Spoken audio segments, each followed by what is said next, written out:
Go tell them they can catch me if they can. If they ain't trying to be a friend, then I don't need them. You can catch me on the beach. Got sun on me and got sand up on my feet. They won't ever get no drama out of me. There's something about myself I like. It wasn't just overnight. To love yourself takes some time. To love myself took some time. And now I'm great, I'm fine. If you ask me, I'll do it, killer. I see myself a little clearer. Lately I've been dancing in the mirror.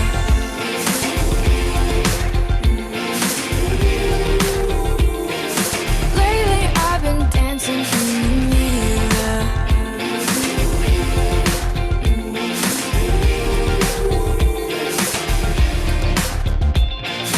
Everybody hating on the net.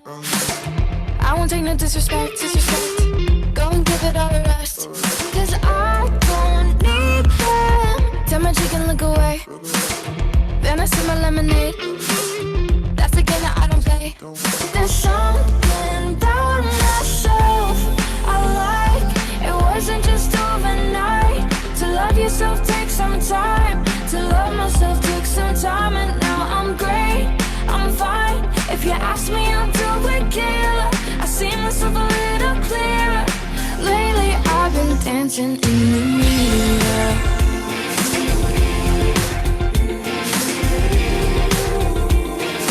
Lately I've been dancing in the mirror.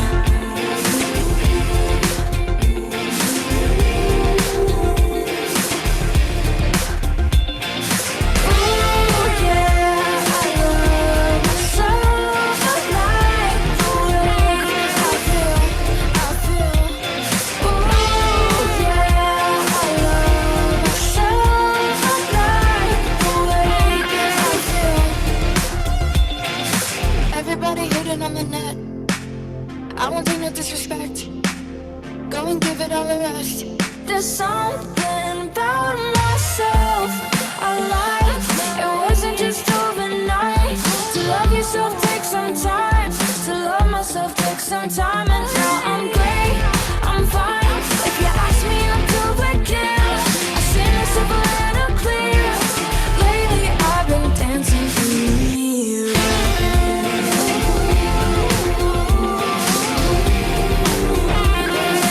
Lately I've been dancing in the mirror.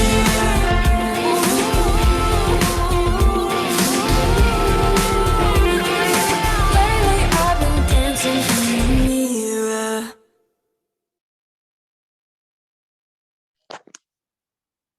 Hello and welcome to the Wednesday Mega Group. My name is Linda Sylvester and I will be your host for the Wednesday Mega Groups. Our schedule for today is 3 o'clock to 4:30 p.m. Before we begin, let's go over some information about this webinar. This group will operate in webinar format. Attendees will not be able to turn on their video or microphone during Mega Groups. You are counted in attendance as soon as you logged in. You do not need to follow up with us regarding attendance. If you lose connection, try to rejoin as soon as possible. You will still receive your incentive even if you get disconnected from the webinar. All right, let's begin. We have a very exciting group ahead of us today. Let's go over today's goals.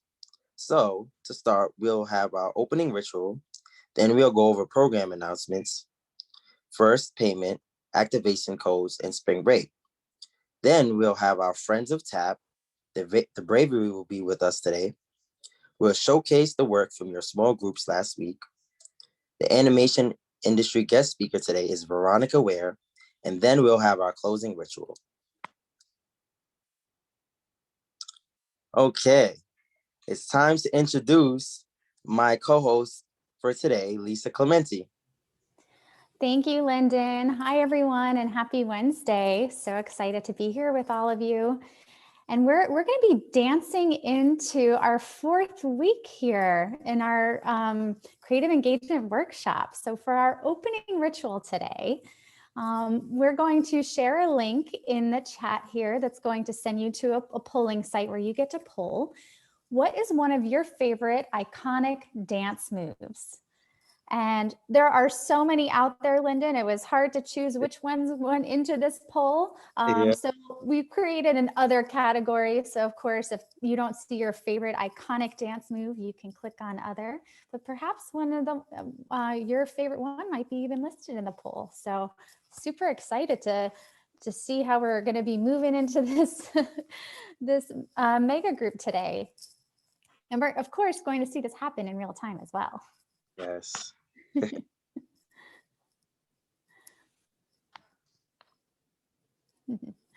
All right. So we've got a few options up here already, and we're kind of starting to see them fly in. Yeah. They're going up fast. So we've got the robot, Vogue, the moonwalk, the twist, the floss, the running man, the Dougie, the funky chicken, the Harlem shake, and other. There's so many others out there, right, Lyndon? Yeah, definitely. Lyndon, what would be one of your favorite iconic dance moves? Well, for me, I'm kind of a slow dancer, so I would probably be in the other category. In the other category, yeah. And it looks like our team here today is sticking to the other as well. I'm so Yeah. curious what those dance moves might be. Same here. Then we have the Well, moonwalk. It's right yeah, behind. yeah, that's a close second here. And then Yeah. we've got the Dougie. Yeah. The good one. I don't know, the Vogue and the Harlem Shake come in there too. Yeah, they're close. Looks like no love for the funky chicken though. I don't know. One for the funky chicken. Oh, this is super fun. And The I hope twist. all of you at home are doing your dance moves. I see the twist and the floor so tied. Ah, that's right. That's right. All right. Well, I think we've kind of landed here. So obviously there are some other iconic dance moves that this team here is loving. So super exciting. Thanks everyone for joining in our opening ritual today. So we're going to move into our program announcements. All right. So our program announcements are surrounding our incentives. This is the week, right?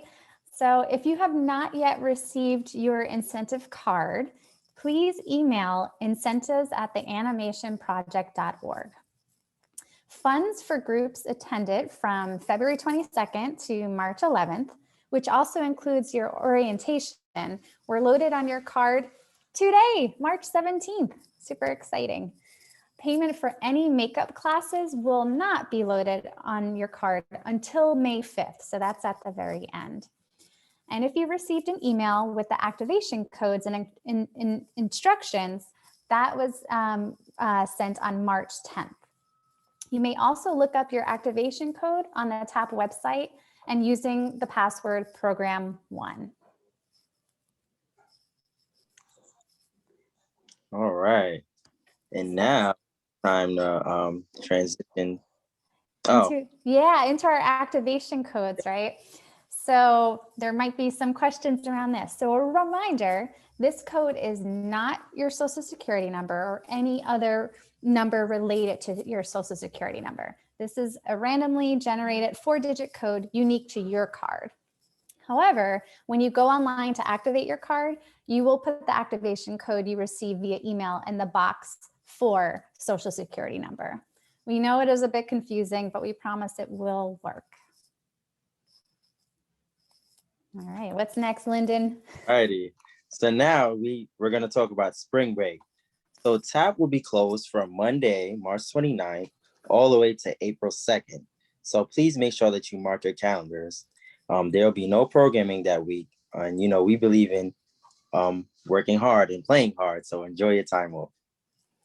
Yeah, exactly. And we hope you're dancing into your spring break as well. Yeah.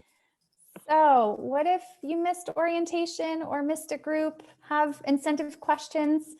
Our best resource is the Animation Project website, which is theanimationproject.org.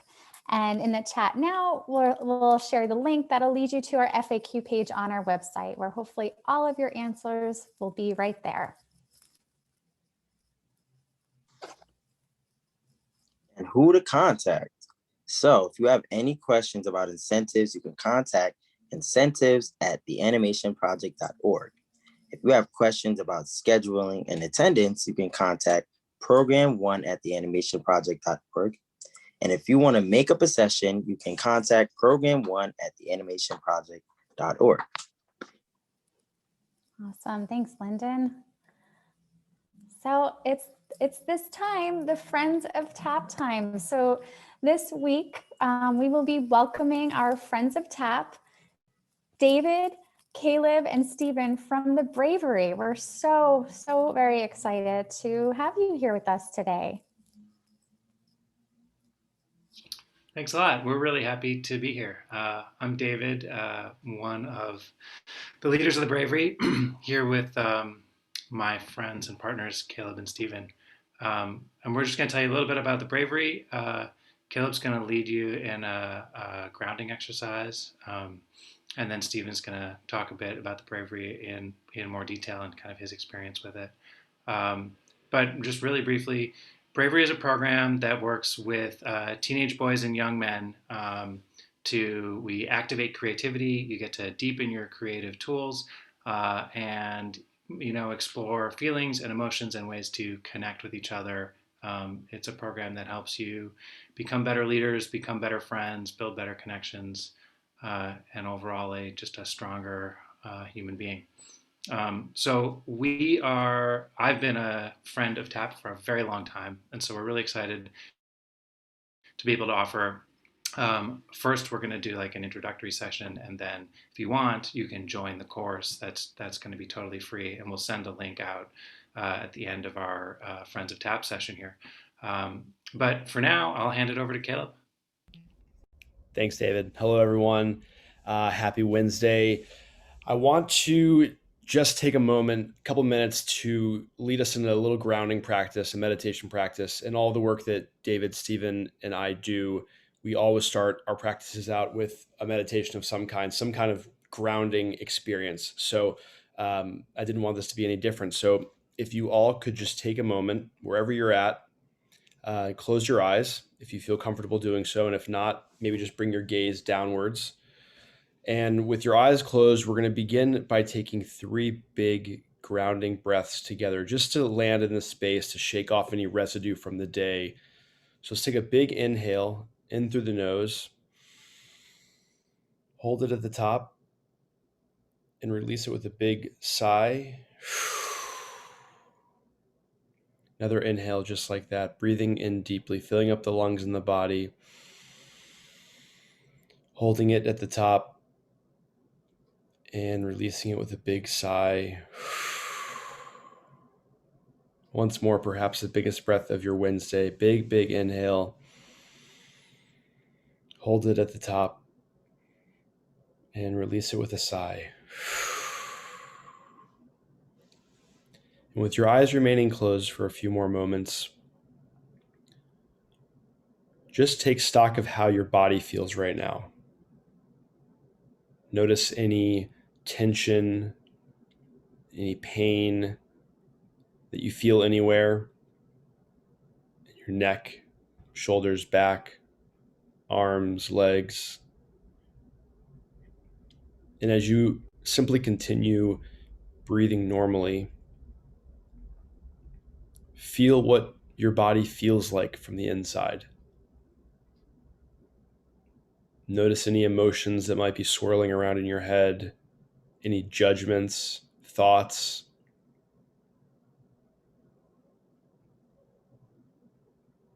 No need to make any of those wrong, or no need to push any of those out.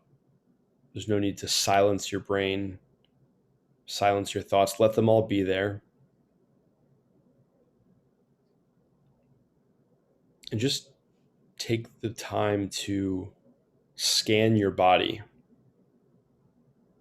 And if you do feel tightness, if you feel tension, bring a little movement. I'm moving my neck a little bit because I feel tension there. Maybe you feel tightness in your fingers. Give your fingers and your toes some movement. And just know that you have access to this place of stillness inside of yourself where you can come and just feel what's in your body, feel what's coming up. Let's take one more big breath together as a group.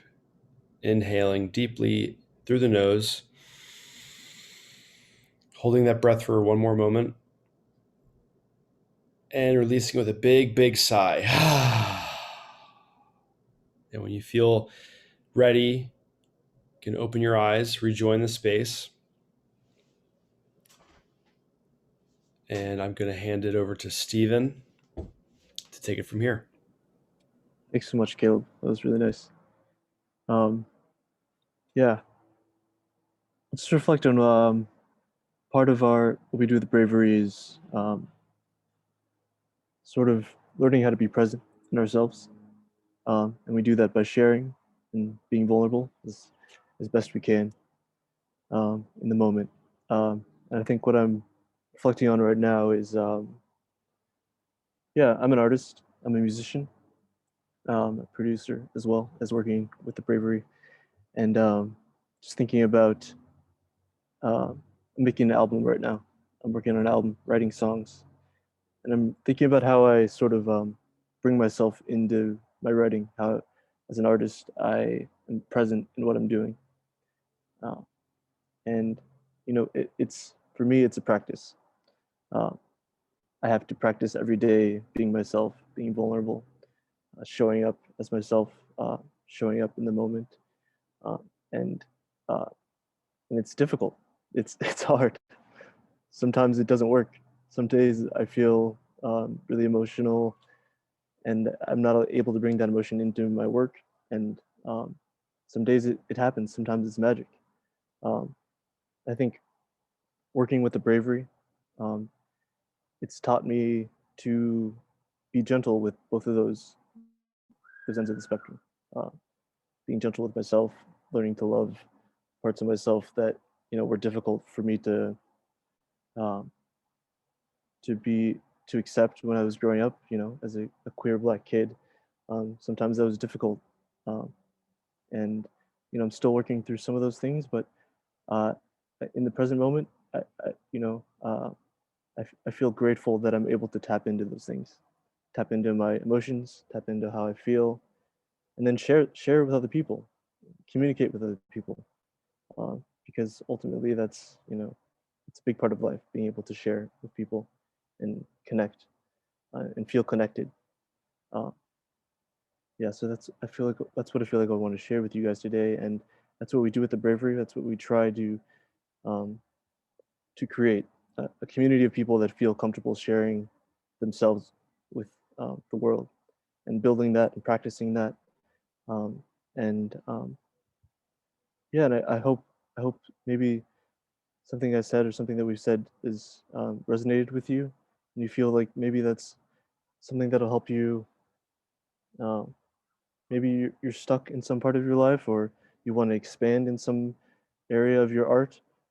And I think that's what we at the bravery. That's what we hope to help you do. Uh, so I'll pass it back to David, and he'll sort of bring us home and tell you how you can get involved with what we do at the bravery. Thanks so much. That was amazing, Stephen. Makes me so happy to hear that.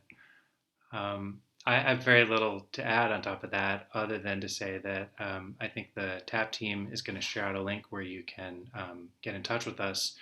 What we're going to do is offer signups, and we're going to offer a couple of different times to just do kind of a trial group, so you can get a feel for what this feels like in practice. And we'll offer a few times, and you can sign up. And if you're into it, which we think you will be, then we have basically an 8-week program that we meet once a week, and you get to dive in and connect and be creative and connect with the three of us and with each other. So you'll get a link in the chat to a really simple sign up that just gives us your information so that we can get in touch and help you find a time when you can connect with us. Thanks a lot. Thanks, everyone. Thank you all. Thank you so much, David, Caleb, and Stephen, for sharing yourselves and the bravery with us. Thank you so Yes. much. Thank you so much. That was amazing. It was great hearing from you. So now it's time to showcase the work that was created in our small groups last week.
Wow, Lyndon. Oh my, I was dancing the whole time. I don't know about you, celebrating each and every one of our participants. Your creativity has, there's no words, right, Lyndon? Yes. It's just, it makes me happy every week, seeing the art that they create. And they're very skillful and creative, and sometimes that I wish I had skills like that. Oh, but you do, Lyndon, you do. Wow, thank you everyone for sharing your creativity with us and all the magic that you're creating in each of our small groups here. Just amazing. Thank you. Yes, thank you, everyone. So now it's actually time for me to introduce Kat Goloski, TAP's Industry Outreach Advisor. Thank you, Lyndon. So many thanks to Caleb for that wonderful magical grounding practice, and to our dear friends at the Bravery for showing us an opportunity to sign on for their wonderful programming. It's also such a pleasure seeing everyone's work on display for all of us to see. It's pretty incredible, and you should all be very, very proud of yourselves. So without further ado, I would very much love to introduce the lovely Veronica Ware. She is head of production at Entropic here in New York. I'm conscious that the past few weeks we've had the pleasure of getting to know a lot of artists within the industry, and wanted to expand upon the fact that there's just a range of talent and a range of avenues with which to enter the industry. So with that in mind, it's my joy to introduce you to Veronica. She's a dear friend and an incredible talent. And I'd love to have you sort of, if you don't mind, just sort of jumping in and sharing your personal story on how you got into this industry. Of course. Hi, everybody. Nice to meet you. And just as a quick side note, all of those like storyboard frames were amazing. Like, I really wish I had that amount of talent, like what you guys tell in a story in a few frames. Amazing. So anyways, just wanted to say that. As Kat mentioned, I'm Veronica Ware, head of production at Entropic. I've been producing for, oh my God, maybe it's too many years for me to actually want to admit. But I started right actually in college. I started producing out of curiosity. I originally wanted to be a music video director, like Hype Williams. But I interned at a small live action place. And after my internship, I kind of harassed them, and then they ended up hiring me as their office manager. And then while I was office managing, I kind of started poking around and asking the producers to help. Started learning camera and lighting, editing, and then eventually they promoted me to what is termed a predator, producer, editor, director. And I did that for several years, but wanted to really learn more about post-production and VFX. So then I took a pay cut and demotion and became an office manager again at a small CG boutique place called UV Factory. And then from there, I bounced around to places like The Mill, VuseFX, Poetica, which is now known as Jump, and Entropic, where I'm at now. And in all those places, I got to learn more about finishing, CG, like really robust animation, CG, TV and film production, even some immersive 360 projects. So I would say, that's pretty much rounds out how I got started. No, it's a wonderful career, and it certainly spans like a wide range of skill sets and talents on that end. And could you tell us a little bit about Entropic? Yeah, so Entropic is a small-ish VFX boutique. So we actually have offices not only in New York, but also in LA, San Francisco, most recently London and Vietnam. And of course, our owner loves to expand. It's actually like, it started by our owner. He started working in Flame when he was 16 years old and just developed the company from there, just really persevering. And now it's like this huge entity. But we do a lot of different types of work. We kind of call it soup to nuts. So oftentimes I'm working on pitches and treatments, going on live action shoots with some of our directors, and then overseeing all the way through post VFX into delivery. So I kind of get to have the full gamut at this production place. Wonderful. And I'm conscious before that you worked at VuseFX before you joined Entropic. And obviously, they work on different types of work and different types of projects. Could you kindly expand upon that for our wonderful participants? Yes. So for a very long time, I got my start in advertising, and I wanted to really see my name on credits and to be more part of like that creative process, because it was such a departure. So I took a leap and I worked at VuseFX and working in long format which is TV and film where you do multiple episodes or you're working on months and months for just one particular content. It is much different than commercials. I would say like they both have like their pluses and minuses, like both ways of approaching a creative. But I would say like when you're really invested in the look and communication of a final product like a film and TV, you know, the detail and knowledge and follow up and like the bond that you make with that project, it's pretty intimate. And then, you know, for commercials, the creative for that ends up being very subjective and kind of, you know, I guess it's kind of wild. Like there's a lot of like creative exploration that happens, and it's like this kind of like rush that you have. So I have a love of both, but I would say for like TV and film, it was really interesting to see how like the explosions happen, all the like quick tricks and toolkits that artists have like been so savvy to create. I'm very much in awe of TV and film. Awesome. I'm conscious you brought a link for us today that we'll be sharing with our wonderful participants. But before we share it amongst the group, would you kindly talk a little bit about your role as a head of production? Because it's a very exciting opportunity to have. You're phenomenal at it. I can say that without any hesitation because I've seen you in action throughout the years.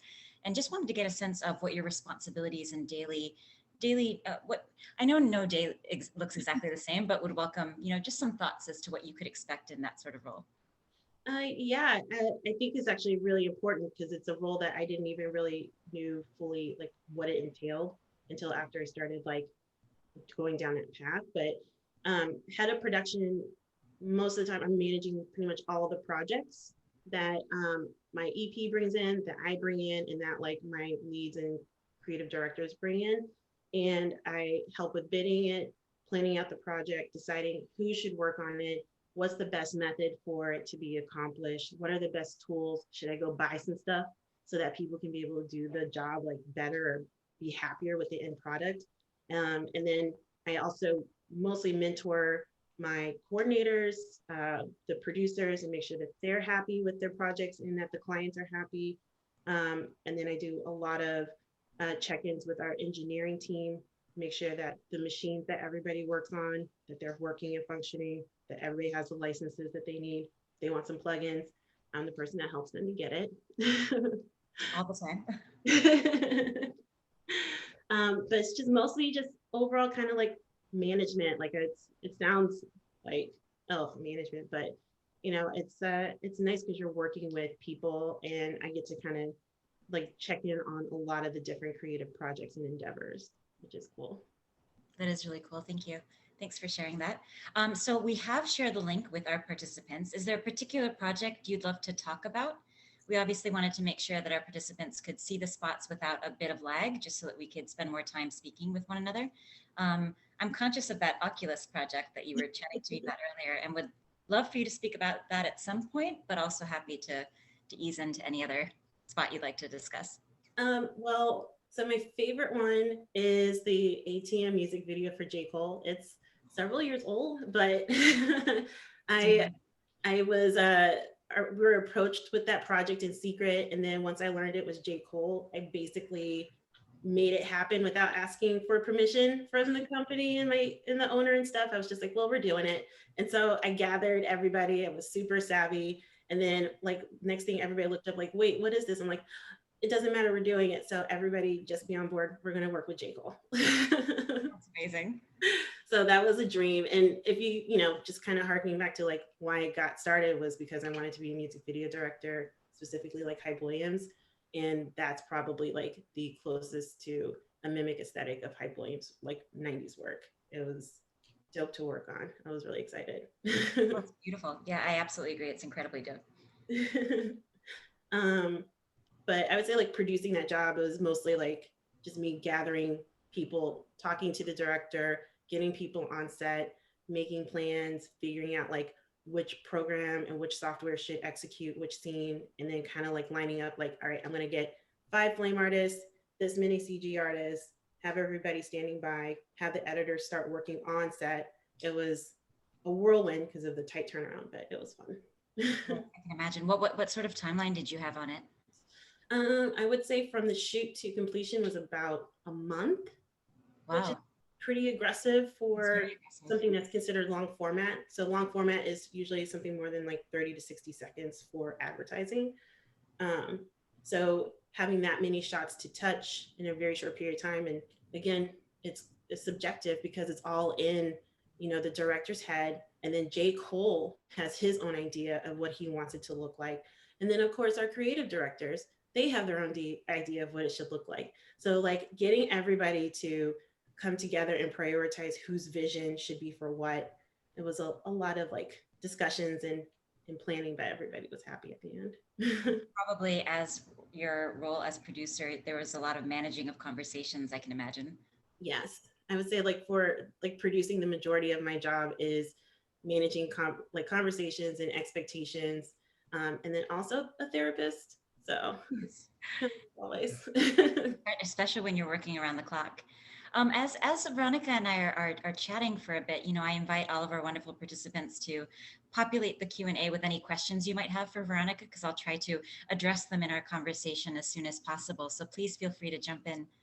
Kind of wanted to get a sense before we talk about another one of the spots that you've produced, you know, what skills do you feel you might need in order to become a producer or to pursue a producer role? That's a good question. It's pretty varied. I would say like the way that I've always thought about production is like a spider web of like where you start and where you end up. There's no direct correlation of like you do this to this to this to this to get to like a producer role and to get into production. It's kind of just, you know, you going after what you want and striving towards what you want, and then things usually just kind of line up. So I would say like the biggest thing across any producer I've worked with, it doesn't matter if it's live action where you're on shoots, doing VFX, managing music, all the gamut is just communication skills. You know, like having the ability to make people instantly comfortable to want to openly communicate, and then using like the right language to kind of help people with easing into like a project or kicking off like creative, or you know, shaping expectations where you're like, well, what you asked for is about 3 months worth of work, but you gave us 3 weeks. So let's just kind of problem solve and work it out together of how we can, you know, peacefully and amicably find a way to execute this. It's just like a lot of finesse. And I would say like having a producer voice, it takes a while to kind of acquire. Not everybody knows what they're the right thing to do or say immediately. So I whenever I mentor people, I highly encourage them to figure out like what their voice is, like how they produce, because it is a talent. Even though we're not animating or compositing, it still has its own like creative voice to it. I'd also say like paying a lot of attention to detail. It's really important, even artist roles and everything, because you know, if you catch something, that means you're supporting someone else who didn't see it, and then collectively everybody is making that product even better. Yeah. No, that's very, very nicely said. I'm conscious that you said that at one point you wanted to become a music director.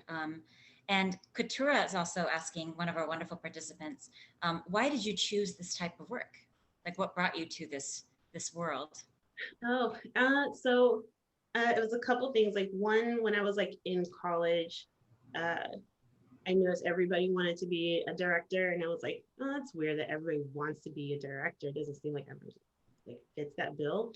But I would try to direct a lot of the projects, and then I ended up doing a lot more of the organization, and then found that I ended up enjoying putting those pieces of the puzzle together versus like actually becoming like even though I'm like know how to do like framing and how to shoot on a camera and stuff, because I've done like a lot of shooting in my past and directed a lot of stuff, but there's like a lot of enjoyment seeing all this hard work that you put together, and then just watching everybody thrive and like seeing everybody happy at the end of the day. And you know, I noticed that I had a knack for bringing people together on a project versus like some of the other people like in my school where they would like beg for people to be on jobs and they couldn't really get anyone.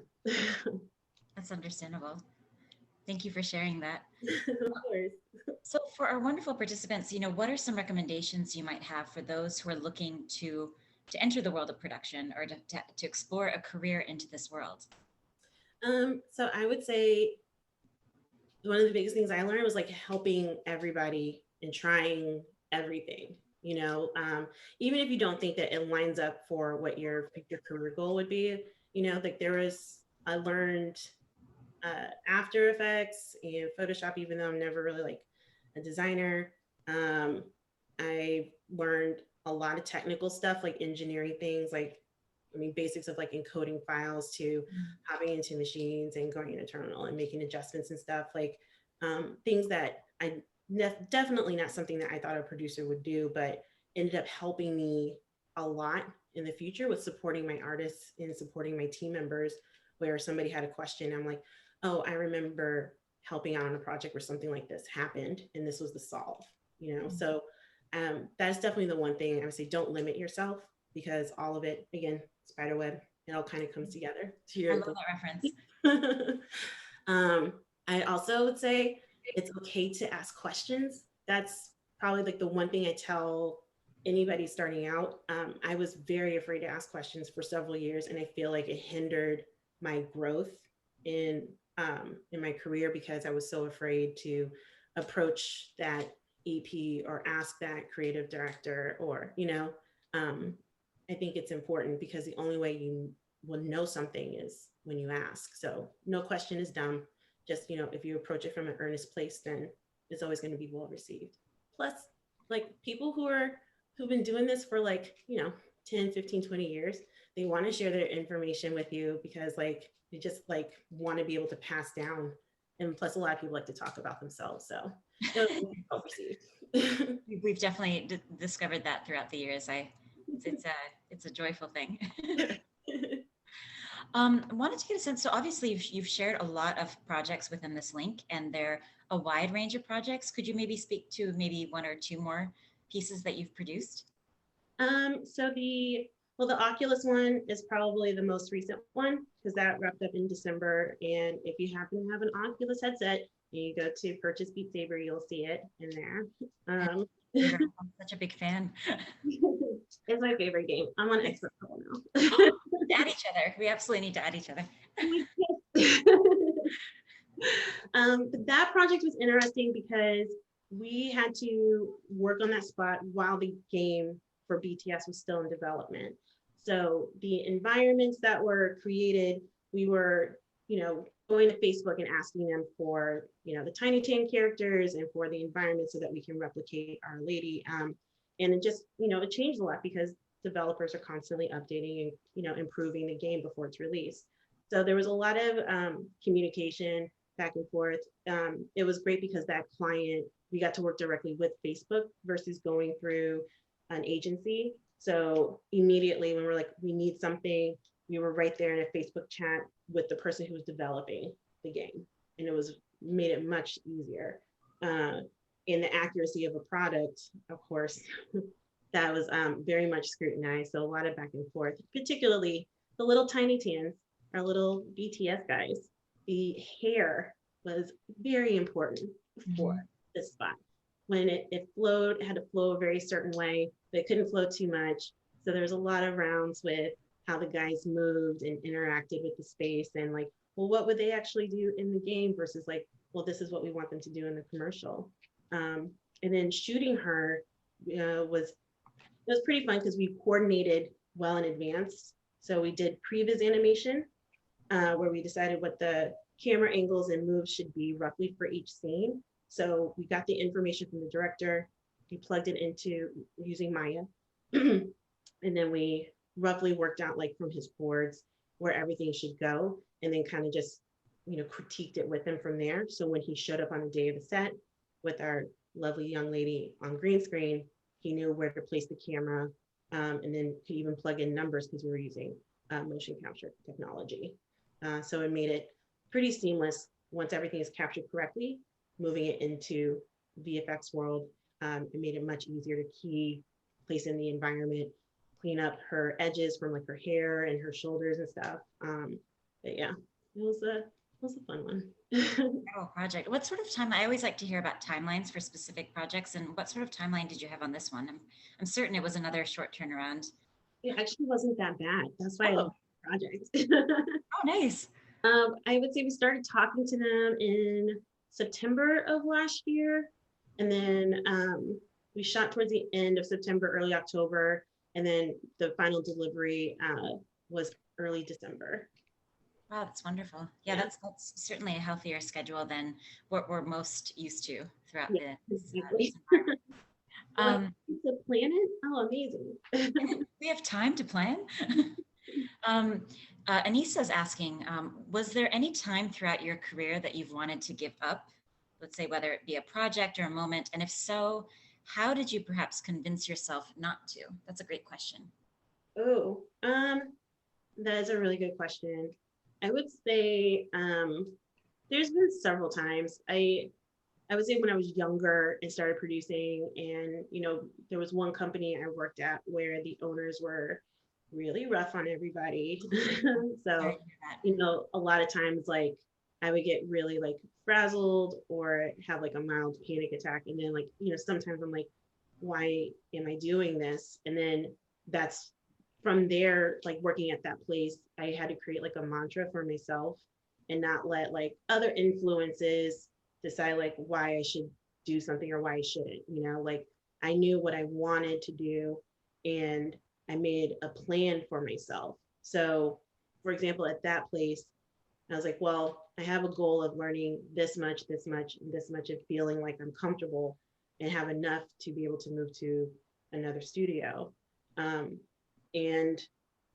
Yeah, I mean, once you make a goal, and then also if you have people that you like working with, sometimes it just really helps you with getting through each day. But I'd say like make a pros and cons list because work in any industry is difficult. Like you're gonna question yourself, but to have like a real reason as to like what keeps you going, and it could shift every day, every year because you're growing as a human being, and in your experiences.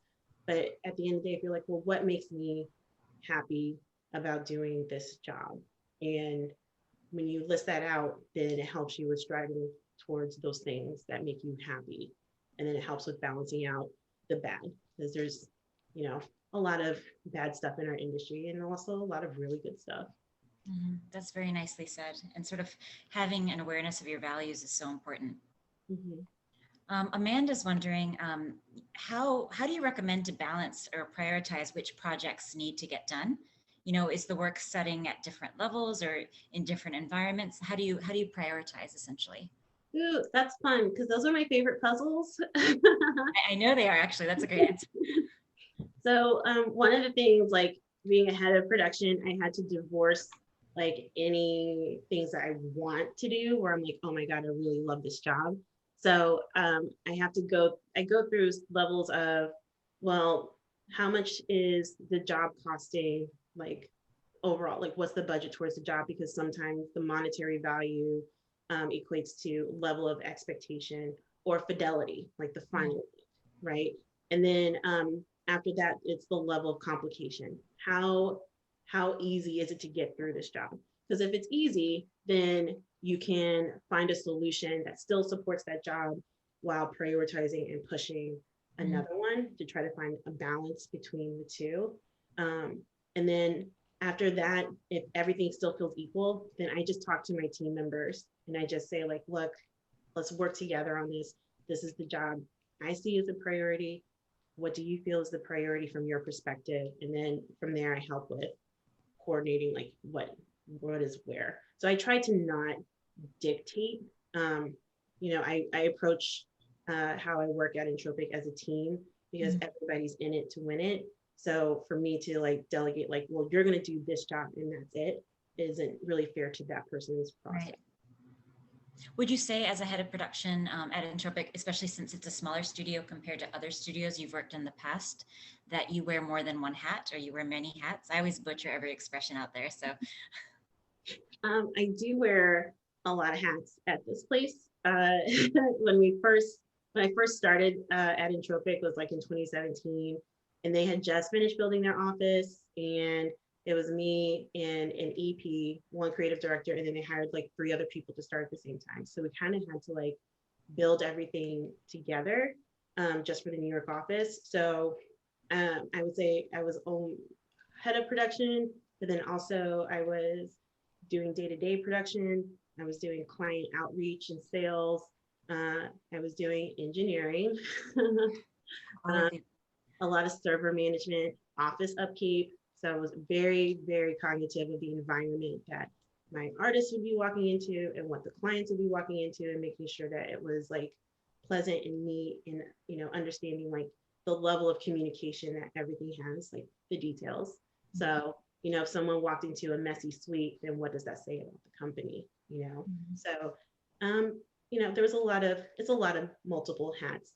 Even now, since we're not in the office, as my role has shifted, I've taken on like even more items of resourcing artists and mentoring artists, and trying to propose new workflows for hiring for the entire company versus like just for the New York office. So it shifts a lot. No, I can imagine. So once again, that goes back to that sort of space of no day is ever the same. Yes. With that said, what does it look like across the group? Being that you are, or we're all pretty much remote at this time. What does that sort of look like in terms of your day to day, and how do you find balance in your day? I would say it is difficult to find balance, particularly in this climate. A lot of the communication we have now is through Zoom. So Here we are. our face-to-face, little things that you kind of take for granted, but like, body movement and motion and like eye contact and stuff, like that's how I usually like kind of feel out like how an artist is feeling. So, it used to be I would go up to someone, just say, hey, how are you doing? And if they're like, it's okay, I'm fine. But like seeing like what they were working on and how they reacted, I'm like, you're probably why don't you just leave on time today and we'll find some way to help with this, or try to find a way to balance it out with like the nonverbal part of communication. But now, because you don't really get to see everybody's face, most of the time we're slacking. I have to dig a lot more for information. So it means I'm on phone calls, Zoom calls, Slack calls, meetings, pretty much all day, just to make sure that people are taken care of. Yeah. And then the other side of that, I'm on phone calls all day with clients versus like having come over and hang out with us at the office, and then let's chat about this job face to face and make sure that we're all on the same page. Like I say, like the increased amount of communication has taken up the full day. So my days end up being a little bit longer than they were before we weren't all in the office pre-COVID. Pre-COVID, yes. Thank you for sharing. As our wonderful participants come up with some new questions, I'm curious as to if you could maybe speak to a third project that you've worked on, such that they can get more of a visual on this particular link. You've definitely showcased quite a few wonderful projects. There's I don't know if I didn't want to put you on the spot about one in particular, but would love to hear your thoughts on a third one.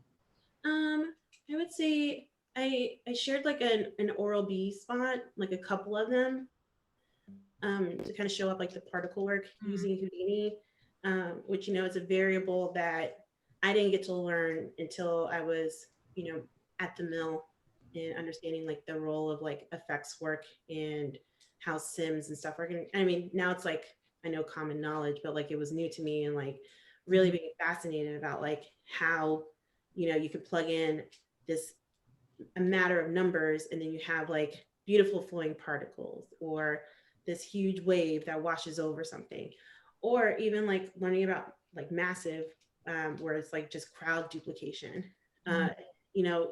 That kind of workflow is really fascinating to me because it's ever changing and always progressing. And with those spots, it was a lot of artists exchanging files and working together. So it wasn't done in like very clean phases. And it was also one of the first jobs where we really fully utilized C4D for doing, part of our photoreal finishings of projects. So we created a pipeline where we did the animation, the geometry in Maya, animation in C4D for like quicker turnarounds for the edit, and then took that, cached all that information, took that geometry and this camera information, ported that into Maya, and then they were able to work on lighting while C4D kept experimenting with animation and end up creating a cleaner production pipeline for the client's experience, but then also for the CG artists that were working in Maya, because some of that pressure was alleviated with C4D. And, you know, the end product ended up being really beautiful. Oh, that's awesome. Thank you. Mm-hmm. So this is kind of like a two-parter, but you know, what do you most enjoy about your role as head of production? And then similarly, what is perhaps something that you might find a little bit challenging about your role as head of production? Because there are obviously some perks, but I imagine sometimes you might come across certain challenges in the day-to-day. Yeah, I would say the thing that I love most, I love doing logistical work. That's like the thing I love about doing producing. I love puzzles. So head of production lets me do work on a bigger puzzle pretty much. And then I also really like making sure that people are happy with their work every day. And, you know, doing it just for my own personal projects, it was good, but then seeing other people's projects suffering, I didn't feel good about that. So being head of production allows me to help everybody feel better about their projects and to know that somebody had their back. So that's part of like the mantra of like why I do what I do. I love watching the creative process of like, love watching people thrive. A challenging aspect is probably time, because it gets taken up a lot by a lot of people. Because I'm usually the one trying to answer stuff and problem solve, I get a lot of questions and phone calls during the day. And then, you know, I delegate what I can to people, but then I also just try to be patient and answer it. So it ends up taking up a huge chunk of time. So I guess people, even though I love and hate people, but Yeah, I mean, and knowing you, you're quite meticulous too. So I imagine, you know, you really want to be able to sort of, you know, you're quite organized. So I'm conscious that you're probably one of the most organized producers I know. I love all the compliments you're lacing into this conversation, Kat. I feel so much better about myself today. That's true, though. I only speak the truth, so I definitely feel that way. I know I'm right. So, kind of want to get a sense. You know, you've obviously mentioned studios within London, studios within, or your studio on the West Coast. You know, how do you often liaise with your other offices, or are you more specifically focused on New York? I liaise with all the offices now. So before I used to just only focus on New York, but since COVID and working with everybody, I'm now dabbling in all of them.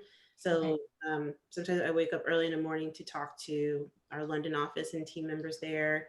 And then more often times, because we have an SF and an LA office, I work late to stay in touch with them and make sure that they're cool before the day ends. So my hours end up being a little bit longer because I'm trying to like watch over everybody a little bit. But yeah, it's time zones are very fun.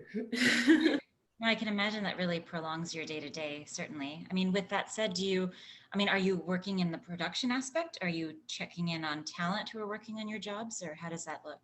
It's actually both. So I would say like the one item that's been really great is how everybody's working together remotely across, like it doesn't matter where they live, like as long as everybody like comes together and they're motivated to, you know, communicate and generate a great product, doesn't matter. But the time zone difference is interesting because from a production standpoint, I could choose to work with our team in London for a New York client, and then when our client wakes up in New York, they may have a posting waiting for them in the morning because the London team got 5 hour start on the work. Right. Or I could also, if my client's in New York, I could set up an entire project to be done on the West Coast. So we post late at night, and then I give my client several hours in the morning to give us feedback. So then once they give it to us, then I have team members who are just waking up and then they can receive notes to start their day versus like waiting for something to come in.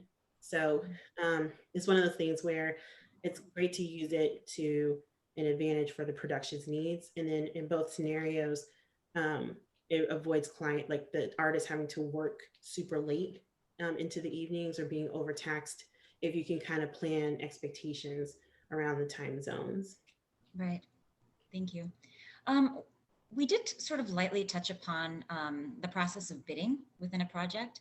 And I'd love to sort of share with our participants how that process looks, you know, because we haven't really addressed that part of like producing a job and how does a project come to you as head of production or as a lead producer. You know, that's a part of the process I've noticed throughout the past few months, our participants have been interested in learning more about. Could you kindly speak to that a little bit? Yeah, it's actually a frequent question that I get. So just from a starting standpoint, let's say a director comes to you with a treatment or an agency comes to you with boards, then I immediately discuss it with the leads on the job. So we have like someone who's head of like 2D, someone who's head of CG, someone who specializes in FX, or a designer. And I, based off of like the creative and what's being communicated, I grab one or more of those people, go through it together with them, and then kind of just plot out what an approach would be, where it's like, oh, you know, sounds like we'll need to do some previs animation. We'll probably need like 2 weeks of animation in Maya with lighting. After that, probably a little bit of Houdini, maybe matte painting, and then flame for comp. And then from there, when they're discussing it, it's shaping to me like a visual of like what the calendar would be. And then from that standpoint, I work out like how many days based off of this scenario. And I really try to pinpoint the creative objective. And sometimes that needs like another conversation with the clients or the director to really hone in on the vision so that everybody's aligned. And then I assign how many days it would take per shot or for the overall project. And then I equate that into numbers. The numbers are usually based on a studio's rate card, because various studios, they have overhead costs for turning on lights, rendering on multiple computers, renting computers, maybe grabbing, like buying snacks for team members, and then of course salaries. So that rate can vary, but it's always something that's going to be a little bit higher than what like a freelancer's day rate is, or what like a salary member's rate is. And then based off of that, you can shape the structure. I call it like an invisible, I'm fencing in people's imagination when I start bidding, where I just say, this is the boundary of how far you can go, and that this is the price point to get to that. So I kind of break it down so that the client feels like they have a choice, where I'm like, you have 10 editorial days, you have 3 weeks of animation, 2 weeks of lighting. You can mess around with design exploration for 2 weeks. And then that way, if they go past those parameters, then they can pay for the artist's time, so that the artist isn't working for free. Right. And how often does that happen? Do you find that you will have to go back to the client or go back to the director and have those conversations so as to adjust the bid, adjust the schedule? Would love to hear a bit about how that looks as well. So that's part of like the day-to-day management for production, is not only checking in on the artist and making sure that they're creating bomb-ass work, you're also looking at the clients and their level of expectation. And, you know, sometimes a client's natural inclination is to just keep pushing as far as they can, because that's usually like their job. And then our job is to just say, hey, just let you know, you're approaching this fence pretty quickly. Maybe we should slow it down. Maybe give us a few days, and then we can post for you. And then that way you're not running out of money so fast. And sometimes it works, and there's a good camaraderie between the client and production, and they agree to adjustments that doesn't affect the budget. Sometimes they push, and then you have to risk assess, like, well, should I check them now or give them a favor and then tell them what the new line would be? And that's where you find like, that's part of like the producer voice and knowledge that kind of comes with time, where you're like, well, I already know I'm going to lose this battle. So let's just go ahead and I'll let them know we'll do this one favor for them, and then let them know their next one is it. Thank you. With that in mind, you know, like how much do you feel you need to understand as a producer the computer graphics process, the compositing process, whether it's Flame or Nuke, the design process? How much of that knowledge, how best do I phrase this, do you feel like you need to have before, like, to be a really strong producer? So it used to be when I was younger, I would try to really learn the software program. So I know how to edit. I knew how to do like After Effects animation, Photoshop stuff, and then I was trying to like learn a little bit of CG. And then once like I started learning, like seeing all these other software programs, I'm like, there's no way I can learn the ins and outs of all these programs. Like I'm not a genius. So then that's when it like kind of clicked where that's why I rely on people who specialize in their field because they'll have a better knowledge than I. But having an awareness of what they do is important. So I like when I was curious about like what Flame does and how it works, I would sit with artists late at night and have them show me at least what it looked like from their perspective of how to do things, which was really helpful. And then, whenever an artist like brings up a problem, then I can instantly connect a dot of like, oh, is it because of something like this? Like if that kind of happens, they're like, yeah, that's probably why. I was like, oh, so then you need this type of file. They're like, yes. So it just helps with like cleaning up the communication, especially if like you have an artist who's not great at it, So having like an idea of what each software program does and what phase it's best for them to work in, then it makes it easier for you to like move things around for production's needs. Right, absolutely. Very well said.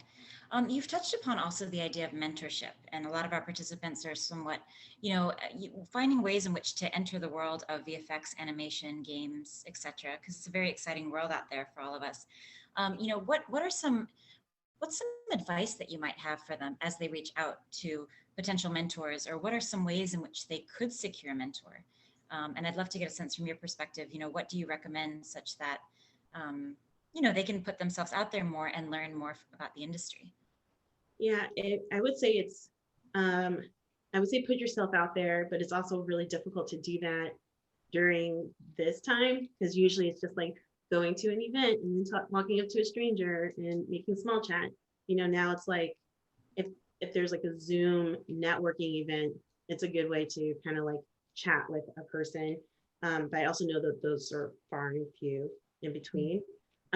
What's been working so far this past like 6-7 months, people who are reaching out cold to my coworkers. I had a position open for a studio assist a while back, and our recruiter had like a very specific list of what they were looking for, but one person reached out to our creative director, and then it caught his attention, and he was like, hey, this person reached out to me and she seems pretty cool, and she didn't have the requirements that our recruiter was looking for, but I ended up talking to her just to see what she was about, because I thought she was a go-getter for doing that. And then she ended up being one of the final candidates for the job just because of her tenacity. Same thing for our colorist last week. She said like this person reached out to me, got my email and was asking me a lot of questions and wanted to talk to me about how I got into the business. And she was like really trying to figure out like, how can we help this person? Like, do you know anybody? And she's been asking other people who they know to help get that person into, a position where they could be mentored or at least like get like a nice like little paid job. So it's awkward, but it doesn't hurt to just go through a LinkedIn, or if you go to like Ad Age or something, and you find like a spot and then you see someone's name, if you can get to their website and email them, just say, hey, I saw this like NFL spot that you did.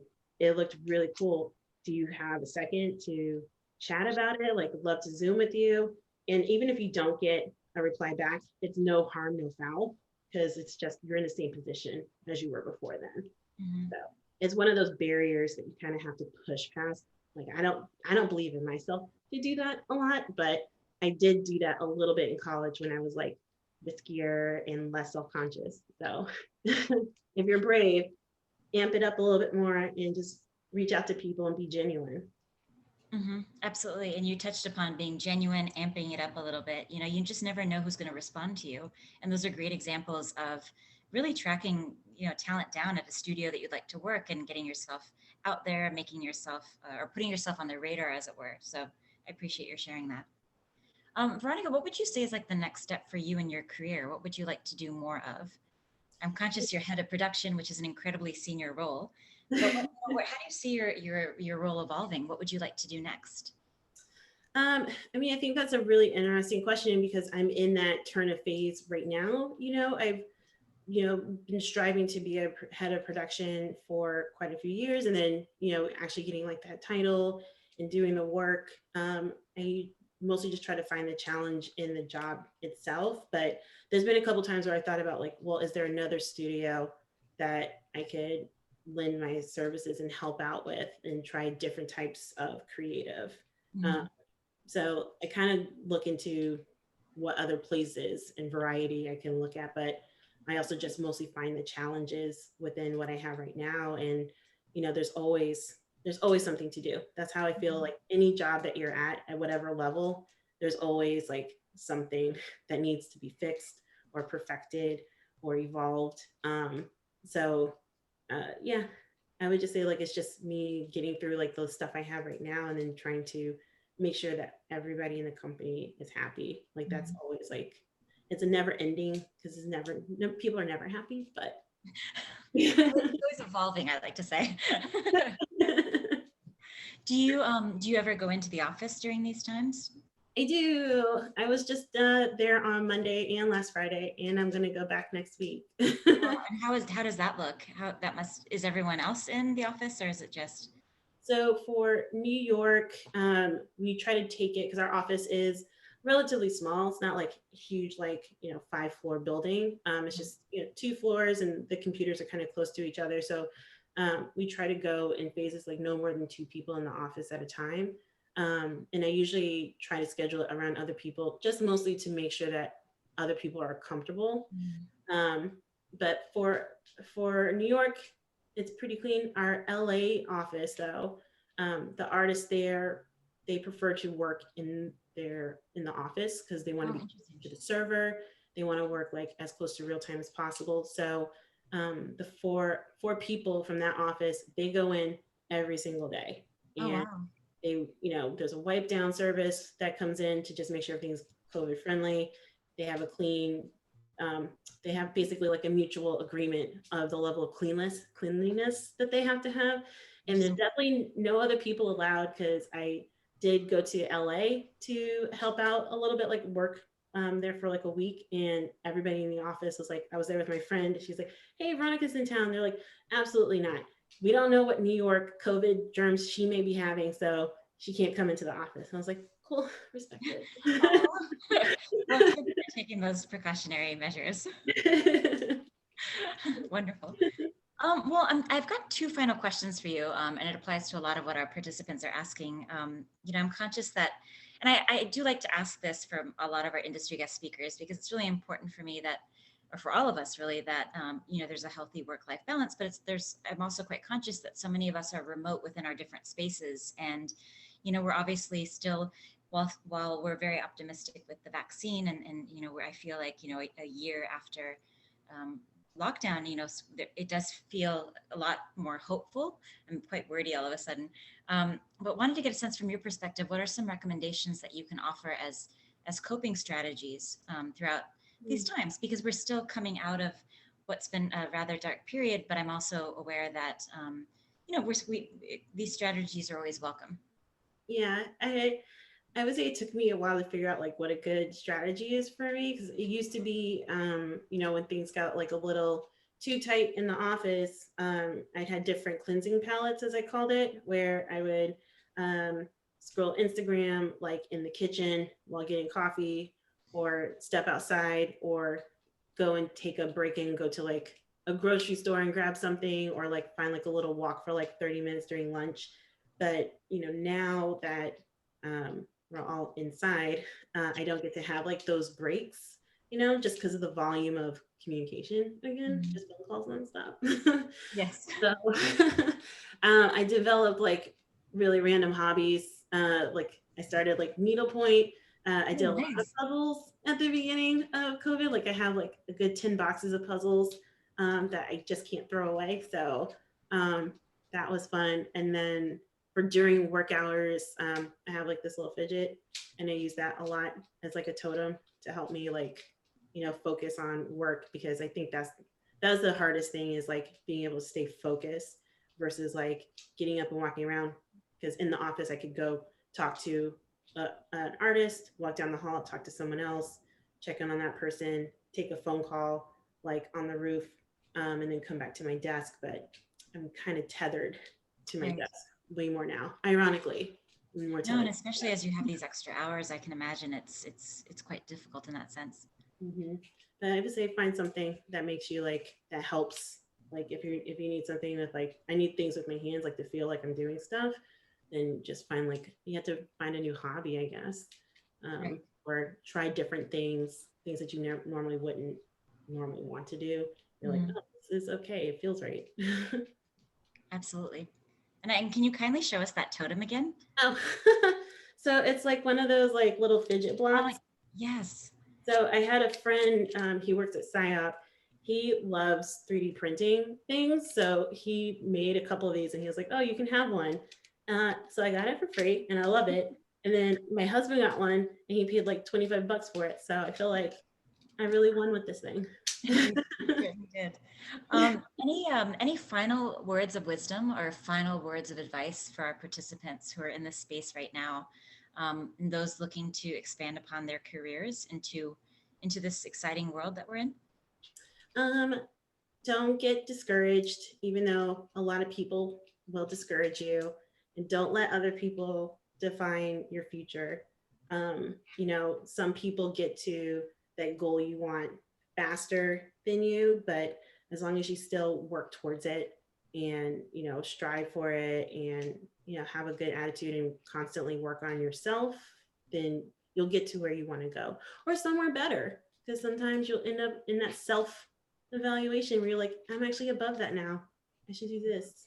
So that's very, very nicely said. And I think going at your own pace is so important.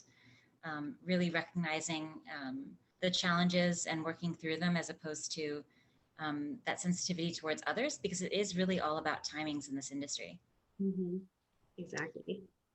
Veronica, it was such a pleasure to see you and to share this space with you, and really great to hang out again. It's been a while, so thank you so much for joining us today. It's been very special, and I really appreciate having your insight and sharing with our participants, you know, how your careers evolved throughout the years, and your advice was invaluable. So thank you. Oh, thank you. Thanks for inviting me. You know, I love, you know, sharing my story and hopefully to help someone else, or, you know, to give somebody a different perspective on their career path. So I'm glad to help in any, hopefully, little way that I can. Not so little, definitely in very enormous ways. So thank you again. And we hope to stay in touch. Awesome. Thank you. Thank you. And now I'll pass the baton, as I say every single week, to the lovely Lyndon and equally lovely Lisa. Thank you all. Have a great day. Wow, thank you so much, Veronica. What a gift to have you here today, to hear all about your producer role and just wonderful, amazing insight and wisdom. Definitely taking away, it's okay to ask questions and don't get discouraged. Definitely. It was amazing having you here with us, Veronica. All right, so it's that time, Lyndon. We are going to be transitioning into our closing today. And to kind of tie it all up in a lovely bow today with our movement, we're going to invite you all now in your own homes, in your own space, create a movement that represents you. I think this would be my movement, Lyndon. What about you? At the moment, I'm a little tired, so I guess this will be my. Oh, lovely. Yeah. Well, thank you, everyone. We hope that you continue to take your own specialized movement that represents you everywhere you go. And that's a wrap. Yes, that's a wrap for today's group. Please remember to stay connected with us through the TAP website, as well as our social media. And again, thank you so much for attending today's Mega Group. Bye, everyone.